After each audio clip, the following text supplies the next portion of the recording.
बिस्मिल्लाहिर्रहमानिर्रहीम। लाखों करोड़ों दुरूदो सलाम मोहम्मद मुस्तफ़ा सल्लल्लाहु अलैहि वसल्लम और आले मोहम्मद पर। मैं हूं उमर दराज गोंदल। जनाब, खैबर पख्तूनख्वा की जो सूरत हाल है वो सारे दिन से आपको हमने आगाह की। अब से थोड़ी देर पहले मरियम नवाज शरीफ जो मुल्क से बाहर हैं वो आज जापान के दौरे के ऊपर पहुंची हैं और जापान के लिए रवाना हुई। और अब से थोड़ी देर पहले उनके ऑफिस से ये बताया गया है कि पंजाब की वजीर आला मरियम नवाज शरीफ ने खैबर पख्तूनख्वा के वजीर आला अली अमीन गंडापुर से टेलीफोनिक राब्ता किया है और खैबर पख्तूनख्वा में जो कीमती जानों का ज़िया हुआ उस पर उन्होंने अफसोस का इजहार किया है और मुतासरा खानदानों से ताज़ियत का इजहार करते हुए जो खासकर रेस्क्यू हेलीकॉप्टर के हादसे में शहादतें हुई हैं उन पर भी ताज़ियत की है। और साथ ये कहा है कि मुश्किल की इस घड़ी में पंजाब हुकूमत के तमाम वसाइल खैबर पख्तूनख्वा हुकूमत और अवाम के डिस्पोजल पर हैं और पंजाब के लोग अपने खैबर पख्तूनख्वा के भाइयों और बहनों के गम में शरीक हैं। इसके अलावा बताया गया है कि मरियम नवाज शरीफ ने पाकिस्तान मुस्लिम लीग नून के सदर मोहम्मद नवाज शरीफ की तरफ से भी शहादतों पर ताज़ियत की है और अली अमीन गंडापुर ने वज़ीर आला पंजाब की जानिब से फोन करने और ताज़ियत पर शुक्रिया अदा किया। और उसके अलावा वज़ीर आला अली अमीन गंडापुर ने वज़ीर आला पंजाब की तरफ से खैबर पख्तूनख्वा के अवाम की भरपूर मदद की यकीन दहानी पर उनका शुक्रिया अदा किया।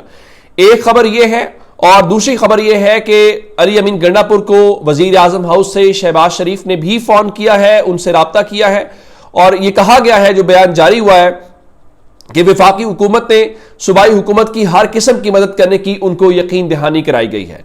यह सारी सूरत हाल इसलिए भी है कि इस वक्त जो चीजें रिपोर्ट हो रही हैं वो शायद ग्राउंड पे वैसा नहीं है। यानी अब से थोड़ी देर पहले हमें यह बताया गया कि बाजोड़ के अंदर जो रेस्क्यू ऑपरेशन है उसको रोक दिया गया है। यह ऑपरेशन रात के अंधेरे की वजह से कल तक मुअत्तल किया गया है और कल दोबारा रेस्क्यू ऑपरेशन शुरू करने के मुतालिक रेस्क्यू 112 ने इस बात की तस्दीक की है। उसके अलावा जी खैबर पख्तूनख्वा के 6 ऐसे जिले हैं जहां पे अस्पतालों के अंदर इमरजेंसी नाफिज कर दी गई है। अच्छा जी, वो कौन कौन से हैं? जिला बुनेर के अंदर इमरजेंसी नाफिज की गई है, जिला सवात है, मानसेरा है, बाजोड़ है, मोहम्मद है और एबटाबाद है। यानी किसी भी सूरत हाल से निपटने के लिए बताया गया है कि वहां पर ये मुकम्मल तौर पे अब हेल्थ इमरजेंसी जो है वो नाफिज होगी, जिससे हमें सूरत हाल का अंदाजा होता है। और अब से थोड़ी देर पहले अली अमीन गंडापुर ने भी एक वीडियो पैगाम जारी किया और ये कहा जी हमारे सूबे में क्लाउड बर्स्ट की वजह से सैलाब है जिसमें बहुत ज्यादा लोग शहीद हैं, जबकि एक हेलीकॉप्टर भी क्रैश कर गया है। हैवी मशीनरी रेस्क्यू कार्रवाइयां कर रही है, सूबाई हुकूमत अपनी अवाम के साथ खड़ी है और तमाम नुकसानात का अजाला किया जाएगा।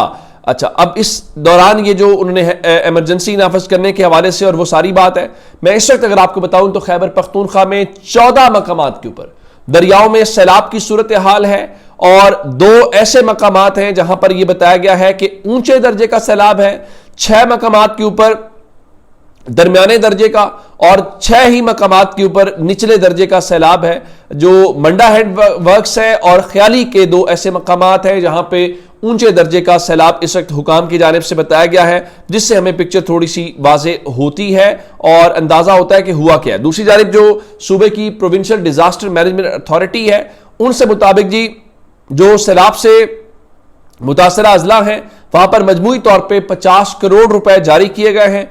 बारिशों और फ्लश फ्लड के लिए जिला बुनेर जो है उसको 15 करोड़ रुपए और जिला बाजोड़, बटग्राम, मानसेरा को 10-10 करोड़ और सवात को 5 करोड़ रुपए दिए गए हैं। और उनके मुताबिक जी वज़ीर आला खैबर पख्तूनख्वा की हिदायत पर तमाम जो मुतल्लिका इदारे हैं उनको इमदादी सरगर्मियां तेज करने की हिदायत की गई है। उसके अलावा आज नेशनल डिजास्टर मैनेजमेंट अथॉरिटी जो है उनका इजलास वजीर आजम हाउस के अंदर हुआ है और वहां पे जो चेयरमैन NDMA है, जो हाजिर सर्विस फौजी जनरल हैं, उन्होंने आज शहबाज शरीफ को ब्रीफिंग दी है और इतलात के मुताबिक शहबाज शरीफ ने कहा जी विफाकी हुकूमत हर मुमकिन मदद जो है वो उनको फराहम करेगी। इसके अलावा जो उनका गंडापुर से राब्ता हुआ है मैं वो ऑलरेडी आपको बता चुका हूं। अब ये सारी सूरत हाल क्यों इतनी खौफनाक है?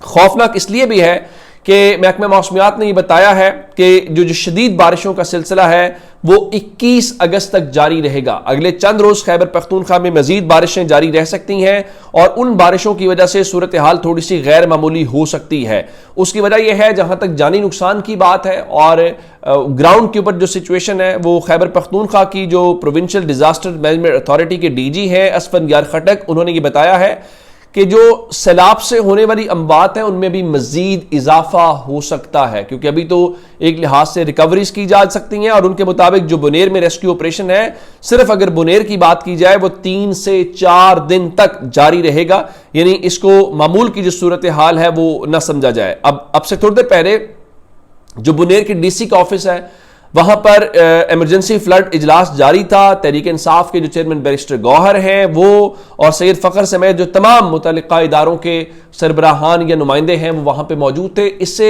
उस इंटेंसिटी का अंदाजा होता है, चूंकि बैरिस्टर गौहर ने वहां बैठ के क्या कर लेना था, लेकिन चूंकि अवाम का इतना ज्यादा प्रेशर होता है जब ऐसी सूरत हाल हो कि हमारे नुमाइंदे कहां पे थे या वो क्या कर रहे थे, तो फिर उससे बचना भी जरूरी होता है। अच्छा, अब क्या इस बात से बचा जा सकता था? तो उस पे जो डीजी हैं असफंदियार खटक, उन्होंने कहा कि हमने सैलाब की सूरत हाल को लेकर हमने तैयारी की हुई थी और हमें उसका अंदाजा भी था, लेकिन ये क्लाउड बर्स्ट हो गया। उसकी वजह यह है कि ना तो उसकी कोई पेशन गोई की जा सकती है, ना उसका पहले से कोई प्रेडिक्शन होता है, और जब वो हो जाए तो उसको इंसानी तौर पे कोई बंद तो नहीं बना जा सकता, ना रोका जा सकता है, तो वो फिर बियॉन्ड ह्यूमन कंट्रोल हो जाता है। तो इस वजह से वहां पर एक ऐसी सिचुएशन डेवलप हो गई है जिसकी वजह से जानी और माली नुकसान हमें रिपोर्ट हो रहा है। उससे अंदाजा लगाइए कि खैबर पख्तूनख्वा अपनी जगह पे, मैंने पहले भी कहा था कि ये सियासत का वक्त नहीं है कि आप ये कहें कि वहां पे सियासत है। ख्वाजा साद रफीक साहब जो मुस्लिम लीग नून के एक सीनियर रहनुमा है, उन्होंने ये वहां पे अपने सोशल मीडिया के हवाले से कहा कि जो बुनेर, सवात, बाजोड़, बटग्राम, गिलगित और आजाद कश्मीर के मुतासरा इलाकों को आफत ज़दा डिक्लेयर किया जाए। क्लाउड बर्स्ट, आसमानी बिजली, फ्लैश फ्लड कयामत ढा रहे हैं। बड़ी आजमाइश और तकलीफ का वक्त है। बिल्कुल ख्वाजा साहब ने दुरुस्त बात की है और यही बात बैरिस्टर गौहर जो पाकिस्तान तहरीक इंसाफ के चेयरमैन हैं वो भी डिमांड कर रहे थे कि इन इलाकों को फौरी तौर पे आफत ज़दा डिक्लेयर किया जाए, क्योंकि वहां पे जो इस वक्त की इत्तलात हैं, लोगों के कारोबार, लोगों के घर, होटल्स, रिहाइश गाहें, वो सब मलिया मेट हो गई हैं। आपने एक फैक्टर को नज़रअंदाज नहीं करना। जब हम पंजाब की या दीगर जगहों की बात करते हैं तो वहाँ पे लोगों का रहन सहन, लोगों की इकॉनमी इंटायरली डिफरेंट है, लेकिन जब हम खैबर पख्तूनख्वा की बात करते हैं इन इलाकों की, तो एक बड़ा हिस्सा जो है वो सयाहत के साथ जुड़ा हुआ है। जब इंफ्रास्ट्रक्चर, रोड्स, उसका नुकसान पहुँचता है तो लोगों का वो भी बहुत ज़्यादा उसमें मुतासर होता है। फिर लोग इस दौरान अब वहाँ पे ज़रा खौफज़दा हो जाते हैं। पाकिस्तान के अंदर से भी लोग उसको अवॉइड करते हैं अब उस सूरत हाल को देख के। और फिर आप अंदाज़ा करें कि अगर कोई बैरून मुल्क से टूरिस्ट आना है तो आज जब BBC, अल जज़ीरा या इंटरनेशनल मीडिया उसको रिपोर्ट कर रहा होगा तो आपके ख्याल में क्या वो इस बारे में उसके लिए कोई हौसला अफजा खबर होगी? यकीनन नहीं होगी। लेकिन उसका लॉस किसको है? उसका लॉस ओवरऑल पाकिस्तान की इकॉनमी को है। तो खैबर पख्तूनख्वा के लोगों के लिए बहुत सारी दुआएं हैं, जो सैलाब मुतासरीन है उनके लिए बहुत सारी दुआएं हैं। और हुकूमतों से, खैबर पख्तूनख्वा की हुकूमत हो या फिर वफाक की हुकूमत हो, उनसे गुजारिश ये है कि सियासत से बालातर होकर अपने लोगों को बचाया जाए और उनकी खिदमत की जाए। अपना बहुत सारा ख्याल रखिएगा। खुदा हाफिज।